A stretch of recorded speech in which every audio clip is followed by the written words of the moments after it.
ಅಯ್ಯೋ ದೇವ್ರೆ, ಹೀಗೂ ಓದ್ಬೋದಾ, ಹೀಗೂ ಅಂಕವನ್ನ ಪಡಿಬೋದಾ, ಹೀಗೂ ರ್ಯಾಂಕ್ ಪಡಿಬೋದಾ? ಪಿ ಯು ಸಿ ರಿಸಲ್ಟ್ ಬಂದಾಗ ಫಸ್ಟ್ ರಿಸಲ್ಟ್ ಅಲ್ಲಿ ಸಮಾಧಾನ ಆಗದೆ ರಿವ್ಯಾಲ್ಯೂಷನ್ ಹಾಕಿ ನೆಕ್ಸ್ಟ್ ಎಕ್ಸಾಮ್ ಬರೆದು ಅದರಲ್ಲಿ ರಾಜ್ಯಕ್ಕೆ 2ನೇ ಸ್ಥಾನಿಯಾಗಿ ಬಂದಿರುವಂಥದ್ದು, ಜೊತೆಗೆ ಜೆಇ ಎಕ್ಸಾಮ್ ಅಲ್ಲಿ 99% ಬಂದಿರುವಂಥದ್ದು. ಅದೇ ರೀತಿಯಾಗಿ ಇದೀಗ ಸಿ ಟಿ ಎಕ್ಸಾಮ್ ಅಲ್ಲಿ ಟಾಪ್ 10 ರ್ಯಾಂಕ್ ಅಲ್ಲಿ 7ನೇ ರ್ಯಾಂಕ್ ಬಂದಿರುವಂಥದ್ದು ಯಾರು ಗೊತ್ತಾ? ನಮ್ಮ ಗುರುವಾಯೂನ್ಕೆರೆಯ ಹೆಮ್ಮೆಯ ವಿದ್ವತ್ ಪಿ ಯು ಕಾಲೇಜಿನ ವಿದ್ಯಾರ್ಥಿಯಾಗಿರುವಂತಹ ಚಿನ್ಮಯ್ ಜಿ ಕೆ. ಎಸ್, ಇದೀಗ ಸಿ ಟಿಯಲ್ಲಿ 7ನೇ ರ್ಯಾಂಕ್ ಪಡೆದಿರುವಂತಹ ಚಿನ್ಮಯ್ ನಮ್ಮ ಜೊತೆ ಇದ್ದಾರೆ. ಅವ್ರ ಮನೆಗೆ ನಾವು ಬಂದಿರುವಂತದ್ದು. First of all congratulation Chinmay. ಅದು ಒಂದೇ ಒಂದು ಕ್ವಶನ್, ಹೇಗಿದ್ದೀರ ಸಾಧ್ಯ, ಹೇಗೆ ಓದ್ತೀರ ಮಾರೆ ನೀವು? ನಾನು ಸಿ ಇ ಟಿಗಿಂತ ತುಂಬ ಸ್ಪೆಷಲ್ ಆಗಿ ಓದಿಲ್ಲ. ನಾನು ಮೊದಲು ಜೆಇಗೆ ಪ್ರಿಪೇರ್ ಆಗಿದ್ದೆ. ಜೆಇಗೆ ಪ್ರಿಪೇರ್ ಆಗಿದ್ದು ತುಂಬ ಹೆಲ್ಪ್ ಆಯಿತು. ಸಿ ಟಿಗೆ ಓದೇ ಇಲ್ವಾ? ಅಂದರೆ ಜೆಇ ಆದಮೇಲೆ ಸುಮಾರು ಓದಿದ್ದೇನೆ.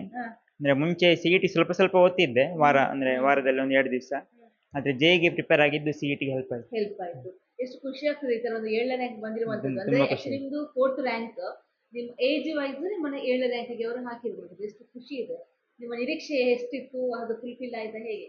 ನನಗೆ ಎಕ್ಸಾಮ್ ಆದಮೇಲೆ ಟಾಪ್ 10 ರ್ಯಾಂಕ್ ಒಳಗೆ ಬರ್ಬೋದು ಅಂತ ನಿರೀಕ್ಷೆ ಇತ್ತು. ಮತ್ತೆ 7ನೇ ರ್ಯಾಂಕ್ ಅಂತ ಹೇಳಿದ್ಮೇಲೆ ಖುಷಿ ಆಯಿತು ತುಂಬ. ಓಕೆ. ಮತ್ತೆ ಪೇರೆಂಟ್ಸ್ಗೆಲ್ಲ ತುಂಬ ಖುಷಿ ಆಯಿತು. ಸಂಸ್ಥೆಯಿಂದ ಏನು ಹೇಳಿದ್ರು ವಿದ್ವತ್ ಕಾಲೇಜಿನವರು? ಲೆಕ್ಚರರ್ಸ್ ಎಲ್ಲ ಫೋನ್ ಮಾಡಿ ವಿಶ್ ಮಾಡಿದ್ರು, ಅವರಿಗೂ ತುಂಬ ಖುಷಿ ಆಯಿತು. ಸೊ ಒಂದು ನಿಮ್ಮಿಂದ ಒಂದು ಆಕ್ಚುಲಿ ಗೊತ್ತಾಗಬೇಕಾಗಿದೆ ಜನಗಳಿಗೆ, ಮಕ್ಕಳಿಗೆ ಹೇಗೆ ಓದಿದ್ರೆ ಈ ತರ ರ್ಯಾಂಕ್ ಬರ್ಬೋದು, ಏನು ಬೇಕು ಆಕ್ಚುಲಿ ಇದಕ್ಕೆಲ್ಲ ಅಂತ. ಫಸ್ಟಿಗೆ ನಾವು ಫಸ್ಟ್ ಪಿ ಯು ಸಿಯಿಂದಲೇ ಪಾಠ ಕವರ್ ಮಾಡ್ಕೊಂಡು ಹೋಗಬೇಕು. ಬೋರ್ಡ್ ಎಕ್ಸಾಮ್ಗೆ ಅಂತ ಮಾತ್ರ ಓದಬಾರ್ದು, ಸ್ವಲ್ಪ ಎಕ್ಸ್ಟ್ರಾ ಓದಬೇಕು ಸಿ ಇ ಟಿಗೆ. ಮತ್ತು ಜೆಇ ಲೆವೆಲ್ ಸ್ವಲ್ಪ ಓದಿದರೆ ಸಿ ಇ ಟಿಗೆ ಸ್ವಲ್ಪ ಹೆಲ್ಪ್ ಆಗ್ತದೆ. ಓಕೆ. ಸೊ ನೀವು ಎಸ್ ಎಲ್ಲ ಮಾಡಿದ್ರೆ ಎಲ್ಲಿ? ಎಸ್ ಡಿ ಎಮ್ ಬೆಳ್ತಂಗಡಿಯಲ್ಲಿ ಮಾಡಿ. ಅಲ್ಲಿ ಹೇಗಿತ್ತೆಲ್ಲ ಮಾರ್ಕ್ಸ್? ಅಲ್ಲಿ ಯಾವ ತರ ಎಲ್ಲ ನೀವು ರ್ಯಾಂಕ್ ಪಡೆದಿದ್ರೆ ಹೇಗೆ? ಅಲ್ಲಿ 10th ಅಲ್ಲಿ 624 ಬಂದಿತ್ತು. 624 ಬಂದಿತ್ತು. ಎಸ್. ಪ್ರೈಮರಿಯಿಂದಲೂ ಕೂಡ ನಾವು ಈ ತರ ಹಾರ್ಡ್ ವರ್ಕ್ ಮಾಡ್ಬೇಕಾ ಇದಕ್ಕೆಲ್ಲ, ನೀವು ಇಷ್ಟೆಲ್ಲ ರ್ಯಾಂಕ್ ಬರ್ಬೇಕಾದ್ರೆ, ಅದು ಹೇಗೆ? ಪ್ರೈಮರಿಯಿಂದ ಹಾರ್ಡ್ ವರ್ಕ್ ಅಂತಲ್ಲ, ಅಂದರೆ ಸ್ವಲ್ಪ ಜಾಸ್ತಿ ಓದಿದ್ರೆ, ಅಂದರೆ ಟೆಕ್ಸ್ಟ್ ಬುಕ್ಕಿಂದ ಬಿಟ್ಟು ಸ್ವಲ್ಪ ಜಾಸ್ತಿ ಓದಬೇಕು, ಅಂದರೆ ನಿಮ್ಗೆ ಇಂಟ್ರೆಸ್ಟ್ ಇರಬೇಕು ಓದಲಿಕ್ಕೆ. ಪೇರೆಂಟ್ಸ್ ಸಪೋರ್ಟ್ ಎಲ್ಲ ಹೇಗಿತ್ತು? ನಿಮ್ಮ ಟೈಮ್ ಟೇಬಲ್ ಪ್ರಕಾರ ಓದೋದಕ್ಕಾಗಿರ್ಬೋದು, ಯಾವುದಕ್ಕಾದ್ರೂ ಹೇಗಿತ್ತು? ಪೇರೆಂಟ್ಸ್ ತುಂಬ ಸಪೋರ್ಟ್ ಮಾಡಿದರು. ಮತ್ತು ಟೆನ್ಷನ್ ಮಾಡ್ಕೊಳ್ಬೇಡ ಅಂತ ಹೇಳ್ತಿದ್ರು, ಆಗಾಗ ತುಂಬ ಸಪೋರ್ಟ್ ಮಾಡ್ತಿದ್ರು. ಓಕೆ. ಸೊ ನೆಕ್ಸ್ಟ್ ಎಲ್ಲಿ? ನೆಕ್ಸ್ಟು ಈಗ ಜೋಸಾ ಕೌನ್ಸಿಲಿಂಗ್ ಆಗ್ತಾ ಉಂಟು ಜೆಇ ಎಕ್ಸಾಮ್ ಆದಮೇಲೆ. ಅದರಲ್ಲಿ NITಗೆ ಹೋಗಬೇಕಂತಿದ್ದೇನೆ. NIT ಸೂರತ್ಕಲ್ ಸಿಗ್ಬೋದು ಅಂತಿದೆ. ಓಕೆ. ಈಗ ಇಷ್ಟೆಲ್ಲ ರ್ಯಾಂಕ್ ಬರ್ಬೇಕಾದ್ರೆ ನಿಮ್ಮ ಲೆಕ್ಚರ್ಸ್ ಕೂಡ ಸ್ವಲ್ಪ ಕಷ್ಟ ಇರುತ್ತೆ. ನೀವು ಅವರು ಯಾವ ತರ ನಿಮಗೆ ಗೈಡ್ ಮಾಡ್ತಾ ಇದ್ರು? ಈಗ ಫಿಸಿಕ್ಸ್ ಆಗಿರ್ಬೋದು, ಮ್ಯಾಥ್ಸ್ನವರಾಗಿರ್ಬೋದು, ಯಾವ ತರ ಗೈಡ್ ಮಾಡ್ತಾ ಇದ್ರು? ಅವರು ತುಂಬ ಪಾಠ ತುಂಬ ಚೆನ್ನಾಗಿ ಮಾಡ್ತಿದ್ರು, ಅದ್ರ ಜೊತೆಗೆ ಮೋಟಿವೇಶನ್ಸ್ ತುಂಬ ಕೊಡ್ತಿದ್ರು. ಮತ್ತು ವಾರ ಎಕ್ಸಾಮ್ಸ್ ಮಾಡ್ತಿದ್ರು ಕಾಲೇಜಲ್ಲಿ. ಮತ್ತು ಕೌನ್ಸಿಲಿಂಗ್ ಎಲ್ಲ ತುಂಬ ಮಾಡ್ತಿದ್ರು. ವಿದ್ವತ್ ಹೇಗೆ ಸ್ಪೆಷಲ್ ಅಂತೀರಾ ನೀವು? ವಿದ್ವತ್ ತುಂಬ ಸಹಾಯ ಮಾಡಿದೆ ನಮಗೆ ಇಷ್ಟು ರ್ಯಾಂಕ್ ತಗೊಳ್ಳಿಕ್ಕೆ. ಮತ್ತು ಅವರು ಎಕ್ಸಾಮ್ ಆದಮೇಲೆ ತುಂಬ ಅದರ ಬಗ್ಗೆ ಚರ್ಚೆ ಮಾಡ್ತಿದ್ರು, ಪೇಪರ್ ಡಿಸ್ಕಷನ್ ಎಲ್ಲ ಮಾಡ್ತಿದ್ರು. ಮತ್ತು ಡೌಟ್ಸ್ ಇದ್ರು ನಾವು ಕೇಳ್ತಿದ್ದೆ ಅಲ್ಲಿ ಲೆಕ್ಚರರ್ಸ್ ಹತ್ರ, ಅವ್ರು ತುಂಬ ಹೆಲ್ಪ್ ಮಾಡಿದ್ದಾರೆ. ಸೊ ಇದೀಗ ನಿಮಗೆ ಟ್ರಿಬಲ್ ಧಮಾಕ್ ಅಂತ ಹೇಳ್ಬೋದು. ನೀವು ಈಗ ಸಂಸ್ಥೆ ಕೊಟ್ಟಿರುವಂಥದ್ದು ಪಿ ಯು ಸಿಯಲ್ಲಿ ಕೂಡ ಟಾಪರ್ ಆಗಿರುವಂಥದ್ದು, 2ನೇ ರ್ಯಾಂಕ್ ಬಂದಿರುವಂಥದ್ದು, ಜೆಇಯಲ್ಲಿ 99%, ಇದೀಗ ಸಿ ಇ ಟಿಯಲ್ಲಿ. ಸೊ ನೀವು ಈ ಥರ ಕೊಡುಗೆ ಕೊಟ್ಟಿರುವಂಥದ್ದು ನಿಮ್ಗೆ ಎಷ್ಟು ಒಂದು ಖುಷಿ, ಸ್ಯಾಟಿಸ್ಫ್ಯಾಕ್ಷನ್ ಇದೆ ಅಂತ? ನನಗೆ ತುಂಬ ಖುಷಿ ಆಗ್ತಿದೆ. ಮತ್ತು ಲೆಕ್ಚರರ್ಸಿಗೆ ನಾನು ಕೃತಜ್ಞತೆಗಳನ್ನು ಹೇಳಲಿಕ್ಕೆ ಇಷ್ಟಪಡ್ತೀನಿ. ಲೆಕ್ಚರರ್ಸ್ಗೆ, ಇನ್ಸ್ಟಿಟ್ಯೂಷನ್ಗೆ, ಮತ್ತು ಅಕಾಡೆಮಿಕ್ ಡೈರೆಕ್ಟರ್ಸರಿಗೆ ಎಲ್ಲರಿಗೂ ಥ್ಯಾಂಕ್ಸ್ ಹೇಳಲಿಕ್ಕೆ ಇಷ್ಟಪಡ್ತೀನಿ ಇದಕ್ಕೆ. ಓಕೆ. ಎಸ್, ಇದೀಗ ನಾವು ಅದೇ ಸಂಸ್ಥೆಯಲ್ಲಿ ಇದ್ದೀವಿ. ಇದ್ರ ಬಗ್ಗೆ ಮಾತಾಡಕ್ಕೆ ಈ ಒಂದು ಸಂಸ್ಥೆಯ ಅಕಾಡೆಮಿಕ್ ಡೈರೆಕ್ಟರ್ ಆಗಿರುವಂತಹ ಗಂಗಾಧರ್ ಇದ್ದಾರೆ. ಸರ್ ನಮಸ್ತೆ. ನಾವು ಈಗ ಪದೇ ಬರ್ತಾ ಇದ್ವಿ. ಇದೀಗ ನಿಮ್ದು ಈ ಸಂಸ್ಥೆಯ ಈ ವಿದ್ವತ್ ಪಿ ಯು ಕಾಲೇಜಿನ ಫಸ್ಟ್ ರಿಸಲ್ಟ್ ಈ ವರ್ಷ. ಆದ್ರೆ ನೀವು ಸಾಧನೆ ಮೇಲೆ ಸಾಧನೆ ಮಾಡ್ತಾ ಇದ್ದೀರಾ. ಇದೀಗ ಚಿನ್ಮಯ್ ಜಿ ಕೆ, ನಾನು ಆಗ್ಲೇ ಹೇಳಿದೆ ಓಪನಿಂಗ್ ಅಲ್ಲಿ, ಪಿ ಯು ಸಿಯಲ್ಲಿ ಕೂಡ 2nd ರ್ಯಾಂಕ್ ಬಂದಿರೋದು ರಾಜ್ಯಕ್ಕೆ. ಆಮೇಲೆ ಜೆಇಯಲ್ಲಿ 99%, ಇದೀಗ ಸಿ ಇ ಟಿಯಲ್ಲಿ ಕೂಡ 7th ರ್ಯಾಂಕ್ ಬಂದಿರೋದು. ಇದ್ರ ಬಗ್ಗೆ ನೀವು ಏನ್ ಹೇಳ್ತೀರಿ ನಿಮ್ಮ ಸಂಸ್ಥೆಯ ಪರವಾಗಿ? ಚಿನ್ಮಯ್ ಜಿ ಕೆದು ಬಹಳ ವಿಶೇಷವಾದ ರಿಸಲ್ಟ್. ಯಾಕೆಂದರೆ ಸಾಮಾನ್ಯವಾಗಿ ಸ್ಟೂಡೆಂಟ್ಸಿಗೆ 1-2 ಮಾರ್ಕ್ಸ್ ಶಾರ್ಟ್ ಆದ ತಕ್ಷಣ ನಿರಾಶೆ ಆಗೋದು ಸಹಜ. ಆದರೆ ಚಿನ್ಮಯ್ ಜಿ ಕೆಗೆ ಒಂದು ಐಡಿಯಾ ಇತ್ತು. ಯಾಕೆಂದರೆ ಅವನಿಗೆ ಮಾರ್ಕ್ಸ್ ಕಡಿಮೆ ಬಂದಿದ್ದು ಅವನ ಎಫರ್ಟ್ ಏನು ಅದಕ್ಕೇನು ಅಡ್ಡಿ ಆಗಿರಲಿಲ್ಲ. ಬಟ್ ಆ್ಯಕ್ಚುಲಿ ವ್ಯಾಲ್ಯೂಷನಲ್ಲಿ ಕೆಲವೊಮ್ಮೆ ಆಗ್ತದೆ 1-2 ಮಾರ್ಕ್ಸ್. ಆದರೆ ಅವನು ಚಾಲೆಂಜ್ ಮಾಡಿ ಈಗ ಕನ್ನಡದಲ್ಲಿ ಮಾತ್ರ 1 ಮಾರ್ಕ್ಸ್, ಹಾಗೆ ಇಂಗ್ಲೀಷಲ್ಲಿ 1 ಮಾರ್ಕ್ಸ್ ಮಾತ್ರ ಹೋಗಿದ್ದು. ಹಾಗೆ 598 ಬಂತು ಪಿ ಯು ಸಿಯಲ್ಲಿ. ಹಾಗೆ ಜೆಇಯಲ್ಲಿ ಆಗಲೇ ಅವನು 99.646 ಮಾಡಿದ್ದ. ಅವನು NITಗೆ ಕಂಪ್ಯೂಟರ್ ಸೈನ್ಸ್ಗಾಗಿ ಅವನು ವರ್ಕ್ ಮಾಡ್ತಾ ಇದ್ದಿದ್ದು. ಸೊ ಅದಂತರ ಜೆ ಇ ಅಡ್ವಾನ್ಸಲ್ಲೂ ಕೂಡ 1100 ಅದು ಕೂಡ ಬಹಳ ಇಂಪಾರ್ಟೆಂಟ್. ಅವನ ಉದ್ದೇಶ ಏನಂದರೆ ಯಾವುದೇ ಒಂದು ಎಕ್ಸಾಮ್ ತಗೊಂಡ್ರೂ ಕೂಡ ಅವನಿಗೆ ಅದನ್ನು ಪ್ರೂವ್ ಮಾಡಬೇಕು ಅನ್ನೋದಿದೆ. ಹಾಗಾಗಿ ಅವನು ಸಿ ಇ ಟಿಯಲ್ಲಿ ಯೂಶ್ವಲಿ ಜೆ ಇ ಪ್ರಿಪೇರ್ ಆದ ಮಕ್ಕಳು ಸಿ ಇ ಟಿಯಲ್ಲಿ ತಮ್ಮನ್ನು ತಾವು ಟೆಸ್ಟ್ ಮಾಡ್ಕೊಳ್ತಾರೆ. ಅವನು ಮ್ಯಾಥ್ಸಲ್ಲೂ ಕೂಡ ಔಟ್ ಆಫ್ ಔಟ್ ಮಾಡಬೇಕಂತಲೇ ಸಿ ಇ ಟಿ ಬರೆದಿದ್ದು. ಸೊ ಅವನಿಗೆ ಮ್ಯಾಥ್ಸು ಮತ್ತು ಫಿಸಿಕ್ಸಲ್ಲಿ ಮ್ಯಾಕ್ಸಿಮಮ್ ಅಂಕ ಬಂತು. ಕೆಮಿಸ್ಟ್ರಿಯಲ್ಲಿ ಮಾತ್ರ ಅವನಿಗೆ 3 ಕ್ವೆಶನ್ಸ್ಗಳು ಕೈ ಕೊಟ್ಟಿದ್ದು. ಅದರಲ್ಲಿ ಒಂದು ಭಾಳ ಸಿಂಪಲ್ ಕ್ವೆಶನ್ಸನ್ನೇ ಮಿಸ್ ಮಾಡ್ಕೊಂಡ ಅವನು. ಹಾಗಾಗಿ 180ಕ್ಕೆ 177 ಆಯಿತು. ಇದರಲ್ಲಿ ಅವನಿಗೆ ಬೋರ್ಡ್ ಮಾರ್ಕ್ಸಲ್ಲಿ P C M full marks ಇದೆ. ಹಾಗಾಗಿ ಅವನು ರಾಜ್ಯಕ್ಕೆ 7ನೇ ಸ್ಥಾನ. ಆದರೆ ರಾಜ್ಯಕ್ಕೆ ಪ್ರಥಮ 2 ಬಿಟ್ಟರೆ 3ನೇ 4ನೇ 5ನೇವರು ಕೂಡ ಇವನಷ್ಟೇ ಸ್ಕೋರ್ ಮಾಡಿದ್ದಾರೆ. ಅದು ಏಜನ್ನು ಕನ್ಸಿಡರ್ ಮಾಡಿ ರ್ಯಾಂಕನ್ನು ಡಿಸೈಡ್ ಮಾಡೋದ್ರಿಂದ ಚಿನ್ಮಯ್ ಜಿ ಕೆಗೆ ಈಗ 7th ರ್ಯಾಂಕ್ ಆಗಿದೆ ಅದು. ಬಟ್ ಭಾಳ ವಂಡರ್ಫುಲ್ ರಿಸಲ್ಟೇ ಅದು. ಅವನ ಪ್ರಿಪ್ರೇಷನ್ ಒಂದೇ ಅಲ್ಲ, ಅದ್ರ ಹಿಂದೆ ಲೆಕ್ಚರ್ಸ್ ಪರಿಶ್ರಮನೂ ಕೂಡ ಇದೆ. ಅವನನ್ನು ಹೇಗೆ ಲೀಡ್ ಮಾಡ್ಕೊಳ್ಬೇಕು ಅನ್ನೋದು ಕೂಡ ಇದೆ. ಸೊ ಚಾಲೆಂಜ್ ಮಾಡೋ ಒಂದು ಎಬಿಲಿಟಿ ಇದ್ದ ಸ್ಟೂಡೆಂಟ್ಸಿಗೆ ಈ ಎಕ್ಸಾಮ್ಗಳು ಹೇಗೆ ಪ್ರೂವ್ ಮಾಡ್ಬೋದು ಅನ್ನೋದೊಂದು example. So we are really proud of him, proud of our staff, proud of our ambience. ಹೊಸ ಕಾಲೇಜು. ಕಾಲೇಜಲ್ಲಿ ನಮ್ಮದು ಅವರ ಬ್ಯಾಚಲ್ಲಿ ಅಡ್ಮಿಷನ್ ಆಗುವಾಗ ಇಲ್ಲಿ ಪಿಲ್ಲರ್ಸ್ ಇದ್ದುಬಿಟ್ರೆ ಮತ್ತೇನೂ ಇರಲಿಲ್ಲ. ಬಂದವರೆಲ್ಲರೂ ಕೂಡ ವಾಪಸ್ ಹೋಗ್ತಾಯಿದ್ರು. ನಮಗೆ ಕೆಪಾಸಿಟಿ ಕ್ರೌಡ್ ಮಾಡೋದಿರಲಿ, ಒಂದು ಕ್ವಾಲಿಟಿ ಸ್ಟೂಡೆಂಟ್ಸನ್ನು ಅಡ್ಮಿಷನ್ ಮಾಡ್ಕೊಳ್ಳೋದು ಕೂಡ ಕಷ್ಟ ಇತ್ತು. ನಮ್ಮಲ್ಲಿ 99% ಬಂದವರು 10th ಇಬ್ಬರೇ ಇದ್ದರು. 98 ಬಂದವರು 4 ಜನ ಇದ್ದರು. ಕೆಲವು ಕಾಲೇಜುಗಳು ನೋಡಿದ್ರೆ ನಿಮಗೆ 99 ಬಂದರೆ 2-3 ಸೆಕ್ಷನ್ಸ್ಗಳಿರುತ್ತೆ. 98, 97 ಬಂದವ್ರದ್ದು ಪ್ರತಿ ಸೆಕ್ಷನ್ಸ್ಗಳು ಇರ್ತಾರೆ ಅವರು. ನಮ್ಮಲ್ಲಿ ಹಾಗಿರಲಿಲ್ಲ. ಇದ್ದ ಸ್ಟೂಡೆಂಟ್ಸನ್ನು ಟ್ರೈನ್ ಮಾಡೋದಿದೆಯಲ್ಲ, ಭಾಳ ದೊಡ್ಡ ಚಾಲೆಂಜ್ ಆಗಿತ್ತು. ನೀಟ್ ರಿಸಲ್ಟ್ ಡಿಸ್ಪ್ಲೇ ಆಗಿದ್ರೆ ಇನ್ನೂ ಚೆನ್ನಾಗಿರ್ತಿತ್ತು. ಬಟ್ ಅದು ನಾವು ಇದಕ್ಕೂ ಟ್ರೈ ಮಾಡ್ತಾಯಿದ್ದೀವಿ. ಈಗ ಸ್ಟೂಡೆಂಟ್ಸ್ ಸ್ಟಡಿ ಮಾಡ್ತಾ ಇದ್ದಾರೆ. ಅದು ಕೂಡ ಫಸ್ಟ್ ರಿಸಲ್ಟನ್ನು ಈ ರೀತಿ ಕೊಡೋದು ಒಂದು ವಿಶೇಷನೇ. ಎಸ್. ಉಳಿದಂತೆ ಎಷ್ಟೆಲ್ಲ ರ್ಯಾಂಕ್ ಬಂದಿದ್ದಾರೆ ಉಳಿದ ವಿದ್ಯಾರ್ಥಿಗಳು? ಈಗ ಸಂಪತ್ ಕುಮಾರ್ ಪುಟ್ಟಿ ಅಂತ ಅವನು ಇಂಜಿನಿಯರಿಂಗಲ್ಲಿ 678ನೇ ರ್ಯಾಂಕ್ ಇದೆ. ಅದು ಕೂಡ ತುಂಬ ಚೆನ್ನಾಗಿದೆ. ನಂತರ ತನುಶ್ರೀ ಮತ್ತೆ ಇಂಜಿನಿಯರಿಂಗಲ್ಲಿ 1100 ರ್ಯಾಂಕ್ ಇದೆ. ನಂತರ ಅಜಿತ್ ಹೆಚ್ ಸಿ ಅಂತ ಅವನದು 852 ರ್ಯಾಂಕ್ ಏನೋ ಇದೆ. ಬಿಲೋ 900 ಇದೆ ಅವನದು. ಮತ್ತು ಬಿಲೋ 3000 ಅವ್ರ ಬ್ಯಾಚಲ್ಲಿ 12 ಜನ ಇದ್ದಾರೆ ಸಿ ಇ ಟಿ. ಬಟ್ ಅವರು ಅದರಲ್ಲಿ ಸಿ ಇ ಟಿ ಅಂತ ಹೋಗೋರು ಒಬ್ಬನೇ. ಉಳಿದವರೆಲ್ಲರೂ ಕೂಡ ಅವರು J E mains through NITs ನೋಡ್ತಾ ಇದ್ದಾರೆ. ಯಾಕಂದರೆ NITs ಅವರಿಗೆ ಆಲ್ಮೋಸ್ಟು ಕ್ಯಾಟಗರಿ ಸ್ಟೂಡೆಂಟ್ಸ್ ಇರೋದ್ರಿಂದ ಆಲ್ಮೋಸ್ಟ್ ಆಗ್ತದೆ. ನಾವೇ ಎಲ್ಲ ಅಪ್ಲೈ ಮಾಡಿಸಿದ್ದೀವಿ. ನಾವು ಅದನ್ನು ಸ್ವಿಚ್ ಓವರು ಅದೆಲ್ಲ ಕೂಡ ನಾವೇ ಮಾಡ್ತೀವಿ ಅದನ್ನು. ಇನ್ನೊಂದು ಮುಖ್ಯವಾಗಿ ಸಾಧನೆ ಮಾಡಬೇಕು ಅಂತ ಬರುವಂಥ ವಿದ್ಯಾರ್ಥಿಗಳಿಗೆ ಈ ಸಂಸ್ಥೆ ಎಷ್ಟೊಂದು ಸಪೋರ್ಟಿವ್ ಆಗಿರುತ್ತೆ ಅನ್ನೋದು. ಈಗ ನಮ್ಮದು ಅದೇ, ನಾವು ಇಷ್ಟೊಂದು ಕಾಲೇಜ್ ಸೌತ್ ಕೆನರಲ್ಲಿ ಇದ್ದಾವೆ. ನಮ್ಮ ಮೈಂಡಲ್ಲಿ 2 ಭಾಳ ಬೇಸಿಕ್ ಥಿಂಗ್ಸ್ ಇದೆ. ಒಂದು, ನಮ್ಮ ಆ್ಯಂಬಿಯನ್ಸ್ ಇದೆಯಲ್ಲ, ಎಜುಕೇಷನಲ್ ಆ್ಯಂಬಿಯನ್ಸ್ ಅಂತ ಹೇಳ್ತೀವಿ. ಈಗ ಒಬ್ಬ ಸ್ಟೂಡೆಂಟ್ ಬಂದಾಗ ಅವನ ಮನಸ್ಸಲ್ಲಿ ಒಂದು ಏನಾದ್ರು ಅಚೀವ್ ಮಾಡಬೇಕು ಅನ್ನೋದಿರುತ್ತೆ. ಬಟ್ ಅವನಿಗೆ ಒಂದು ಸಿಸ್ಟಮ್ ಬೇಕಾಗ್ತದೆ. ಅದರಲ್ಲಿ ಲೆಕ್ಚರರ್ಸ್ ಭಾಳ ಇಂಪಾರ್ಟೆಂಟು. ಕ್ವಾಲಿಟಿ ಲೆಕ್ಚರರ್ಸು ಎಕ್ಸ್ಪರ್ಟ್ಸ್ ಆಗಿರಬೇಕು. 2ನೇದು ಟೆಸ್ಟ್ ಮಾಡೋವೆ. 3ನೇದು ಅವರನ್ನು ಲೀಡ್ ಮಾಡೋವೆ. ಆ ಲೀಡ್ ಮಾಡೋದ್ರಲ್ಲಿ ಕೌನ್ಸ್ಲಿಂಗು ಪ್ಲಸ್ ಅವರ ಪ್ರೋಗ್ರೆಸ್ಸನ್ನು ಅಕ್ಯುರೇಟಾಗಿ ಅಸೆಸ್ ಮಾಡೋದು, ಪ್ಲಸ್ ಟ್ಯೂನಿಂಗ್ ಮಾಡಿಕೊಡೋದು, ಪ್ಲಸ್ ಅಡಿಷ್ನಲ್ ಎಕ್ಸಾಮ್ಸ್ಗಳನ್ನು ಮಾಡಿ ಅವರನ್ನು ಹುರಿದುಂಬಿಸ್ತಾ ಇರೋದು. ಅದು ಲೀಡ್ ಮಾಡೋದಿದೆಯಲ್ಲ ಈಗಿನ ಜನ್ಸಿಗೆ, ಅದು ಭಾಳ ಇಂಪಾರ್ಟೆಂಟ್. ಅದಕ್ಕೆ ಕೌನ್ಸ್ಲಿಂಗ್ಸ್ ಎಲ್ಲ ಆ ಆ್ಯಕ್ಟಿವಿಟಿ ಮಾಡುತ್ತೆ. ಸೊ ಇದನ್ನು ನಾವು ಪ್ರಪೋಸ್ ಮಾಡ್ತಾ ಇದ್ದೀವಿ ಪೇರೆಂಟ್ಸಿಗೆ. ಹಾಗಾಗಿ ನೀವು ಎಂಥ ಆರ್ಡಿನರಿ ಸ್ಟೂಡೆಂಟ್ಸ್ ಕೊಟ್ಟರು ರಿಸಲ್ಟ್ ತೆಗಿಬೋದು. ಆದರೆ ಎಕ್ಸ್ಟ್ರಾ ಆರ್ಡಿನರಿ ರಿಸಲ್ಟ್ ಬೇಕು ಅಂತ ಹೇಳಿದರೆ ನಿಮಗೆ ಈ ರೀತಿ ಎಕ್ಸ್ಟ್ರಾ ಆರ್ಡಿನರಿ ಆ್ಯಂಬಿಯನ್ಸೇ ಬೇಕು. ಆ ಆ್ಯಂಬಿಯನ್ಸ್ಗಾಗಿ ನಾವು ಈ ಸೆಟಪ್ ಮಾಡಿದ್ದೀವಿ ಈ ರೀತಿ. ಸೊ ಅದನ್ನು ಪೇರೆಂಟ್ಸ್ ಕೂಡ ಫೀಲ್ ಮಾಡ್ಬೋದು. ಯಾಕಂದರೆ ಇದು ಪೇರೆಂಟ್ ಇನ್ಕ್ಲೂಸಿವ್ ಸಿಸ್ಟಮ್. ಪೇರೆಂಟ್ಸಿಗೆ ಎನಿ ಟೈಮ್ PC ಮೀಟ್ ಇದೆ. ಎನಿ ಟೈಮ್ ಬರ್ಬೋದು, ಎನ್ಕ್ವೈರಿ ಮಾಡ್ಬೋದು. ಅವ್ರ ಪ್ರೋಗ್ರೆಸ್ಸನ್ನು ನಾವು ಜಸ್ಟ್ ಮಾರ್ಕ್ಸ್ ಹೇಳಲ್ಲ. ಆಗ ಅವರ ವರ್ಕ್ ಹೇಗೆ ಆಗ್ತಿದೆ, ವರ್ಕ್ ಕಲ್ಚರ್ ಹೇಗಿದೆ, ಅವರು ಏನು ಮಾಡ್ತಾ ಇದ್ದಾರೆ, ಏನು ಮಾಡಬೇಕಿತ್ತು, ಇದು ಕೂಡ ಭಾಳ ಇಂಪಾರ್ಟೆಂಟ್. ಇಷ್ಟು ಸಿಗತ್ತೆ ಅವರಿಗೆ. ಬಟ್ ಎಲ್ಲೋ ಪೇರೆಂಟ್ಸ್ಗೂ ಅನಿಸುತ್ತೆ, ಸೊ ನಮಗೆ ಫಸ್ಟ್ ಟೈಮ್ ಎಜುಕೇಷನಲ್ ಒಂದು ಜರ್ನಿಯಲ್ಲಿ ಈ ರೀತಿಯ ಅನಾಲಿಸಿಸ್ ಬರ್ತಾ ಇದೆ ಅಂತೇಳಿ.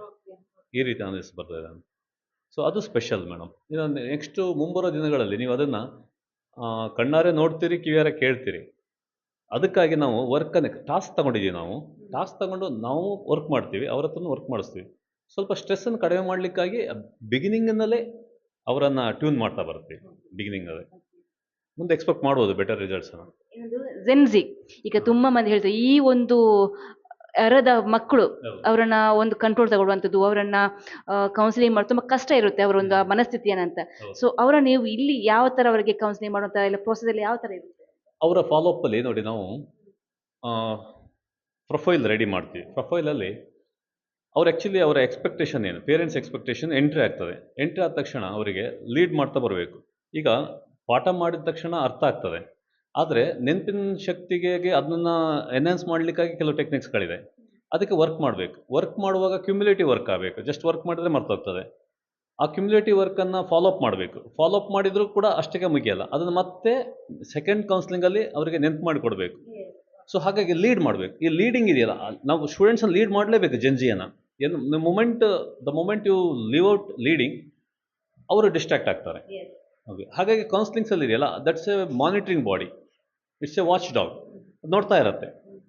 ಪೇರೆಂಟ್ಸಿಗೆ ಅದನ್ನು ಗಮನಕ್ಕೆ ತರ್ತೀವಿ ನಾವು, ಎವ್ರಿಥಿಂಗ್ ತರ್ತೀವಿ. ಈಗ ನಮ್ಮ ಕಾಲೇಜಲ್ಲಿ ಒಂದೆಡೆ ಅವರು ಬೇರೆ ಆ್ಯಕ್ಟಿವಿಟೀಸ್ ಇನ್ವಾಲ್ವ್ ಆಗಿದ್ದಾರೆ, ನಮಗೆ ಗೊತ್ತಾಗ್ತದೆ ಅದು. ಪ್ಲಸ್ ಮೋಟಿವೇಶನ್, ಪ್ರತಿ ಸ್ಟೂಡೆಂಟಿಗೂ ಕೂಡ ರಿಯಲೈಸ್ ಆಗ್ತದೆ, ಹೌದು ಹೀಗೆ ಮಾಡೋದಲ್ಲ ಅಂತೇಳಿ. ಅದು ಗ್ರೇಟ್ ಟಾಸ್ಕ್. ಅದರ ಹಿಂದೆ ಪೇರೆಂಟ್ಸ್ ಬಂದರೆ ಖಂಡಿತ ಅವರಿಗೆ ಎಕ್ಸ್ಪೆಕ್ಟೆಡ್ ರಿಸಲ್ಟ್ಸ್ ಅಂದರೆ ಬರೀ ಮಾರ್ಕ್ಸ್ ಹೇಳ್ತಾ ಇಲ್ಲ ನಾನು. ಆ ಮಗು ಯಾವ ಕೆಲಸಕ್ಕೆ ತೊಡಗಿಸ್ಕೊಳ್ಬೇಕು, ಅದಾಗ್ತಾ ಇದೆಯಾ, ಇದು ಇಂಪಾರ್ಟೆಂಟ್. ಈ ಬದಲಾವಣೆ ಬರುತ್ತೆ. ಜೆನ್ಜಿಗೆ ಇದು ಬೇಕೇ ಬೇಕು. ಸ್ಟ್ರೆಸ್ ಕೊಡದೇನೆ ಈ ತರ ಒಂದು ಕೊಡ್ಬೋದು ಒಂದು ಹೌದು education. ಹೌದು ಹೌದು ಹೌದು. ಅಂದರೆ ಮಿನಿಮಮ್ ಸ್ಟ್ರೆಸ್ ಇರುತ್ತೆ. ಆ ಸ್ಟ್ರೆಸ್ ಇಲ್ಲ ಅಂದರೆ ಈಗ ಫೋರ್ಸ್ ಇಲ್ಲ ಅಂದರೆ ಯಾವುದು ಕೂಡ ಮೂವ್ ಆಗಲ್ಲ. ಹಾಗೆ ಆ ಮೂವ್ ಮಾಡಲಿಕ್ಕಾಗಿ ಆ ಸ್ಟ್ರೆಸ್ ಇರುತ್ತೆ. ಬಟ್ ಚೋಕಿಂಗ್ ಪ್ರೆಷರ್, ಅಯ್ಯೋ ನನ್ನ ಹತ್ರ ಇದಾಗಲ್ಲ, ಲೈಫ್ ಏನು ಅನ್ನೋದು ಹಾಗಿಲ್ವೇ ಇಲ್ಲ. ಯಾಕಂದರೆ ನಾವು ಸೆಕೆಂಡ್ ಸ್ಟೇಜಲ್ಲೂ ಕೂಡ ಇರೋವಂಥದ್ದನ್ನು ಕೂಡ ತೋರಿಸ್ತೀವಿ. ಲೈಫ್ ಅಂದರೆ ಮಾರ್ಕ್ಸ್ ಒಂದೇ ಅಲ್ಲ ಅನ್ನೋದು ಕೂಡ ಅವ್ರಿಗೆ ಹೇಳ್ಕೊಡ್ತೀವಿ. ಪ್ಲಸ್ ಸಕ್ಸಸ್ ಆಗಲಿಕ್ಕೆ ವರ್ಕ್ ಕಲ್ಚರ್ ಹೇಗೆ ಹೆಲ್ಪ್ ಆಗ್ತದೆ, ಧೈರ್ಯ ಹೇಗೆ ಬರ್ತದೆ, ಪ್ರಪಂಚನ ಹೇಗೆ ಫೇಸ್ ಮಾಡ್ಬೋದು, ಸೆಕೆಂಡ್ ಸ್ಟೇಜಲ್ಲೂ ಕೂಡ ಜಸ್ಟ್ ಎಕ್ಸಾಮ್ ಅಲ್ಲದೆ ಜೀವನದಲ್ಲೂ ಕೂಡ ಬೇರೆ ಸಕ್ಸಸ್ಸಿಗೆ ಹೇಗೆ ಇದು ಹೆಲ್ಪ್ ಆಗ್ತದೆ ಅನ್ನೋದು ಕೂಡ ರಿಯಲೈಸ್ ಆಗ್ತದೆ ಅವರಿಗೆ. ರಿಯಲೈಸ್ ಆಗುತ್ತೆ. ಅದನ್ನು ಕೂಡ ಹೇಳ್ತೀವಿ ನಾವು. ಜಸ್ಟ್ ಮಾರ್ಕ್ಸ್ ಅಂತ ಆ ರೀತಿ ನಾವು ಯಾವ ಮಕ್ಕಳಿಗೂ ಹೇಳೋದೇ ಇಲ್ಲ. Marks part of their regular work, ಅಷ್ಟು ಗೊತ್ತಾಗ್ತದೆ. ಪೇರೆಂಟ್ಸಿಗೆ ಕೂಡ ನಾವು ಇದನ್ನು ಕ್ಲಿಯರಾಗಿ ಹೇಳಿರ್ತೀವಿ ನಾವು. Thank you. ಇದೀಗ ಚಿನ್ಮಯಿನ ಲೆಕ್ಚರರ್ ಇದ್ದಾರೆ, ರಂಗನಾಥ್ ಸರ್. ಸರ್ ನಮಸ್ತೆ. ನಮಸ್ತೆ ಮೇಡಮ್. ಚಿನ್ಮಯಿ ಬಗ್ಗೆ ನಿಮ್ಮ ಮಾತು, ಹೇಗಿದ್ದ ಕ್ಲಾಸಲ್ಲಿ, ನೀವು ಸಬ್ಜೆಕ್ಟ್ ಯಾವುದೋ ಒಂದು ತಗೋಬೇಕಾದ್ರೆ ಕೂಡ ಅವ್ನು ಯಾವ ತರ ಗ್ರಾಫ್ಸ್ ಮಾಡ್ತಿದ್ದೆ, ಹೇಗೆ? ಮೇಡಮ್, ನನ್ನ ಹೆಸರು ರಂಗನಾಥ್ ಆರ್ ಅಂತ, HOD ಆಫ್ ಮ್ಯಾಥಮೆಟಿಕ್ಸು. ನೀವು ಚಿನ್ಮಯಿ ಬಗ್ಗೆ ಕೇಳಿದ್ರೆ, ಚಿನ್ಮಯಿ ರಿಯಲಿ ತುಂಬ ಒಳ್ಳೆ ಒಬಿಡಿಯಂಟ್ ಹುಡುಗ. ಅದ್ರ ಜೊತೆಗೆ ಒಬಿಡಿಯಂಟ್ ಜೊತೆಗೆ ಅವನು ಮಾಡ್ತಿದ್ದ ಕೆಲಸ ಏನಂದರೆ, ಸ್ಟಾರ್ಟಿಂಗ್ ಫ್ರಮ್ ಡೇ ಒನ್ನಿಂದನೇ ಅವನು ಹೇಗೆ ತೊಡಗಿಸ್ಕೋಬೇಕು ವರ್ಕಲ್ಲಿ, ಅದು ತುಂಬ ಇಂಪಾರ್ಟೆಂಟ್ ಆಗಿತ್ತು. ಅದು ಬೇರೆ ಮಕ್ಕಳಿಗೆ ಬರಲಿಕ್ಕಿಲ್ಲ ಯೂಶ್ವಲಿ. ಅವನಿಗೆ ಹೇಗೆ ಬಂತು ಅಂದರೆ, ನಮ್ಮಲ್ಲಿರೋ ವೆರಿ ಸ್ಪೆಷಲ್ ಥಿಂಗ್ ಏನಂದರೆ, ನಮ್ಮ ಕಾಲೇಜಲ್ಲಿ ಕೌನ್ಸಿಲಿಂಗ್ ಇದೆಯಲ್ಲ, that matters really whole lot under the guidance of our academic director Gangadhar sir. ತುಂಬ ಖುಷಿಯಾಗುತ್ತೆ ನಮಗೆ. ಯಾಕೆ ಅಂತಂದರೆ, ಈ ಥರ ಕೌನ್ಸಿಲಿಂಗ್ ಸಿಸ್ಟಮು ಭವಿಷ್ಯ ಕರ್ನಾಟಕದಲ್ಲಿ ಎಲ್ಲೂ ಸಿಗಲ್ಲ, ನಿಮಗೆ ಖಂಡಿತ ಸಿಗಲ್ಲ. ಯಾಕಂದರೆ ನಾನು ಹೈದರಾಬಾದಲ್ಲಿ ಕೆಲಸ ಮಾಡಿ ಬಂದಿದ್ದೀನಿ, ಮೈಸೂರು ಅಲೆನಲ್ಲಿದ್ದೆ, ಎಲ್ಲ ಕಡೆ ನೋಡಿದೆ ನಾನು. ನನಗೆ ಇಲ್ಲಿಗೆ ಬಂದಾಗ ನನಗೂ ಇದು ಹೊಸ್ದಾಗಿ ಅನ್ನಿಸ್ತು. ನನಗೂ ಸ್ವಲ್ಪ ಡೌಟ್ ಇತ್ತು, ಇದು ಹೇಗೆ ವರ್ಕ್ ಆಗುತ್ತೆ ಅಂತ ನಾನು ಅಬ್ಸರ್ವ್ ಮಾಡ್ತಾಯಿದ್ದೆ. But over A period of time, ಒಂದು 3-4 ಮಂತ್ಸ್ ಆದಮೇಲೆ ನನಗೂ ರಿಯಲೈಸ್ ಆಯಿತು, ಇಲ್ಲ ತುಂಬ ಎಫೆಕ್ಟಿವ್ ವರ್ಕ್ ಆಗುತ್ತೆ ಅಂತಾನೆ. ಖಂಡಿತವಾಗ್ಲೂ ಆ ಒಂದು ಎಲ್ಲ ಒಂದು ಸಿಸ್ಟಮಿಂದಾನೆ ಕೌನ್ಸಿಲಿಂಗ್ ಆಗಿರ್ಬೋದು, ನಮ್ಮ ಯೂನಿಕ್ ಟೆಸ್ಟ್ ಪ್ಯಾಟರ್ನ್ ಆಗಿರ್ಬೋದು, ನಮ್ಮದು ಸ್ಟಡಿ ಅವರಿಂದ ಹಿಡಿದು ನಮಗೂ ತುಂಬ ಚಾಲೆಂಜಿಂಗ್ ಇತ್ತಿದ್ದು. ಆ್ಯಕ್ಚುಲಿ ಹೊಸ ಕಾಲೇಜಲ್ಲ ಇದು, ಕಾಲೇಜ್ ಹೊಸ್ತಿರ್ಬೋದು, ಬಟ್ ಟೀಮ್ ಯಾವುದು ಹೊಸ್ತಲ್ಲ. ಇಲ್ಲಿ ನಮ್ಮ ಅಕಾಡೆಮಿಕ್ ಡೈರೆಕ್ಟರ್ ಒಂದೇ ಕಾಲೇಜಲ್ಲಿ 17 ವರ್ಷ SRS ಕಾಲೇಜಲ್ಲಿದ್ದರು. ಅಲ್ಲಿಂದ ಬಾಂಬೆ IIT ಕಂಪ್ಯೂಟರ್ ಸೈನ್ಸ್ ಸೀಟೆಲ್ಲ ಕಳಿಸಿದ್ದಾರೆ ಸರ್.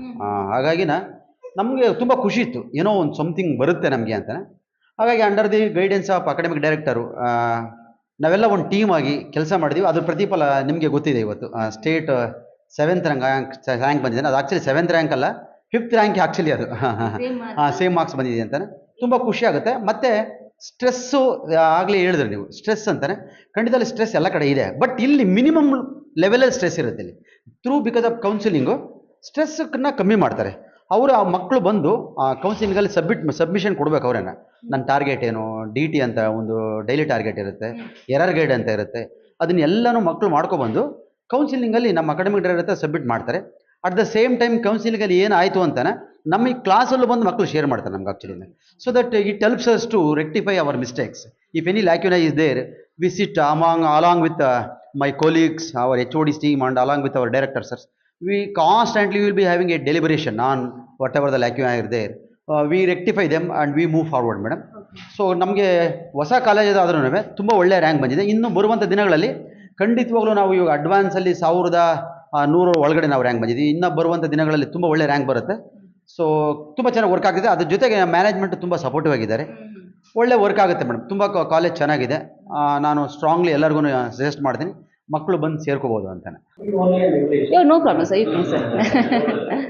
ಓಕೆ, ಇದೀಗ ಈ ವಿದ್ವತ್ ಸಂಸ್ಥೆಯ ಫಿಸಿಕ್ಸ್ ಸ್ಟಾಫ್ ಆಗಿರುವಂಥ ಫಿಸಿಕ್ಸ್ ಲೆಕ್ಚರ್ ಆಗಿರುವಂತಹ MP ರಾವ್ ಸರ್ ಇದ್ದಾರೆ. ಇವ್ರ ಬಗ್ಗೆ ತುಂಬ ಹೇಳ್ತಾ ಇದ್ರು, ತುಂಬ ಸೀನಿಯರ್ ಮೋಸ್ಟ್. ಜೊತೆಗೆ ಅವರು ಒಂದು ಪಾಠವನ್ನು ಹೇಳಿದರೆ ಮಕ್ಕಳು ಅದನ್ನು ಅಚ್ಚುಕಟ್ಟಾಗಿ ತಿಳ್ಕೊಳ್ಳುವಂತಹ ಅಂತಹ ಒಂದು ಸ್ಪೆಷಲ್ ಅವರಿಗೊಂದು ಟ್ಯಾಲೆಂಟ್ ಇದೆ ಅನ್ನುವಂಥದ್ದು.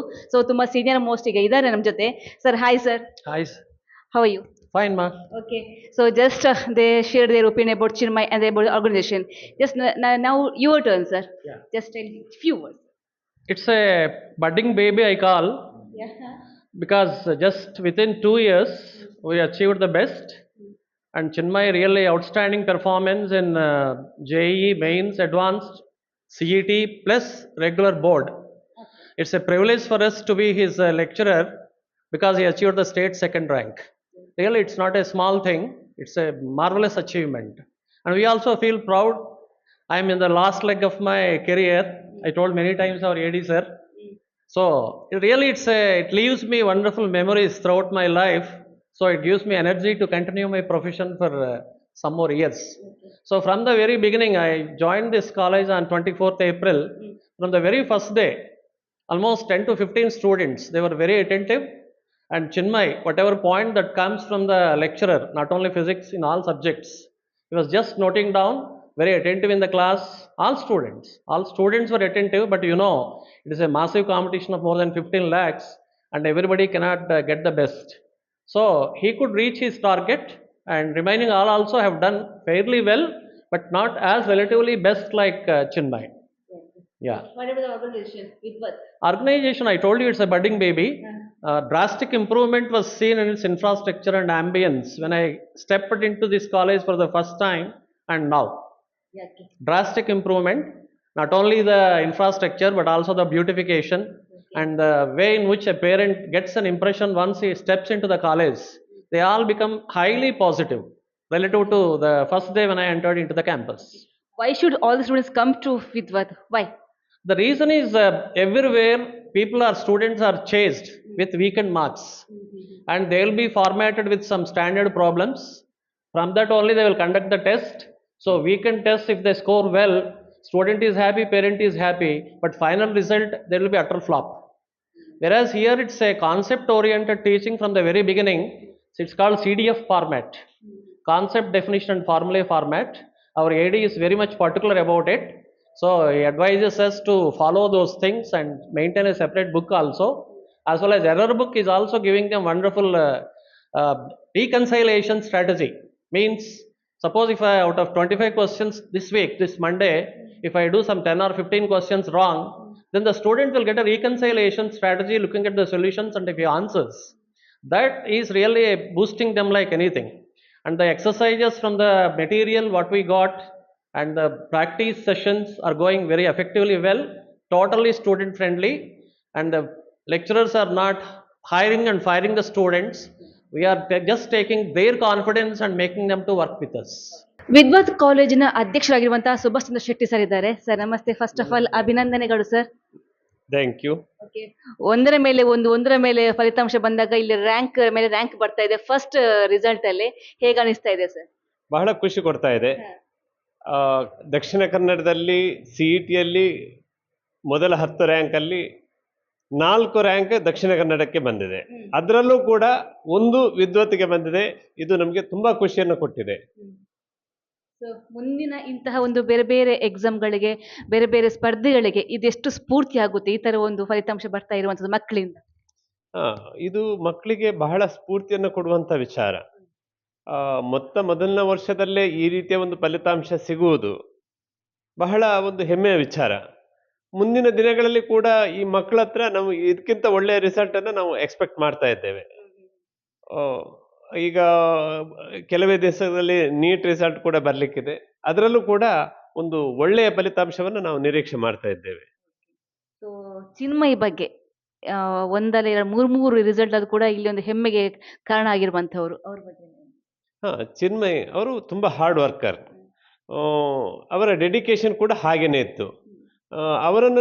ಅವರನ್ನು ಕೂಡ ಅವರ ಪ್ಯಾರೆಂಟ್ ಇಬ್ಬರನ್ನು ಕೂಡ ನಾನು ಈ ಒಂದು ಸಂದರ್ಭದಲ್ಲಿ ಹೃತ್ಪೂರ್ವಕವಾಗಿ ಅಭಿನಂದಿಸ್ತಾ ಇದ್ದೇನೆ. ಇಂಥ ಮಕ್ಕಳನ್ನು ಪಡೆದ ಹೆತ್ತವರು ಕೂಡ ಧನ್ಯರು, ಅಂಥ ವಿದ್ಯಾರ್ಥಿಯನ್ನು ಪಡೆದ ನಾವು ಕೂಡ ಧನ್ಯರು ಅಂತ ಹೇಳಲಿಕ್ಕೆ ಇಚ್ಛೆ ಪಡ್ತಾ ಇದ್ದೀನಿ. ಕೇಳಿದ್ರಲ್ಲ, ವಿದ್ವತ್ ಸಂಸ್ಥೆಯ ಈ ಮಹಾನ್ ಸಾಧನೆ. ಸೊ ಮತ್ತಷ್ಟು ವರ್ಷ, ಮುಂದಿನ ವರ್ಷ ಇದೇ ರೀತಿಯ ಸಾಧನೆ ಉತ್ತುಂಗಕ್ಕೆ ಈ ಸಂಸ್ಥೆ ಏರ್ಲಿ ಅಂತ ಆಶಿಸ್ತಾ, ಪ್ರಸಾದ್ ಜೊತೆ ಶ್ರೇಯಸ್ ಶೆಟ್ಟಿ, ಸುದ್ದಿ ನ್ಯೂಸ್, ಶಕ್ತಿನಗರ, ಬೆಳ್ತಂಗಡಿ.